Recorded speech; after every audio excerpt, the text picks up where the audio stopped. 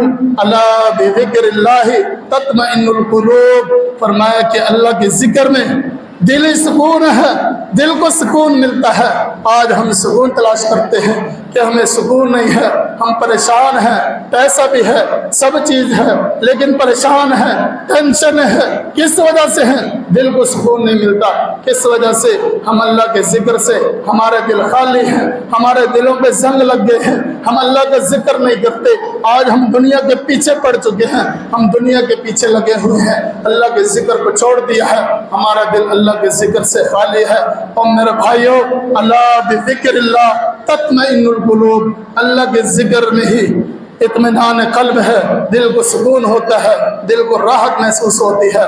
تو اللہ کا ذکر کیجئے، اللہ کو یاد کیجئے، نمازیں پڑھیں، روزے رکھیں، اچھے کام کریں، برے کاموں سے بچیں، لوگوں کے کام آئیں، لوگوں کے پر ظلم نہ کریں، زیادتیاں نہ کریں، بلکہ اچھے کام کریں، لوگوں کے کام آئیں۔ جو بندہ لوگوں کے کام آتا ہے، اللہ تبارک و تعالیٰ اس کے کاموں کو بنا دیتا ہے۔ اللہ تعالیٰ سے دعا ہے کہ اللہ تبارک و تعالیٰ جو کچھ سنا ہے سنایا ہے اس پر عمل کرنے کی توفیق عطا فرمائے۔ اقول قولی ھذا استغفر اللہ لی ولکم ولسائر المسلمین والحمد للہ رب العالمین۔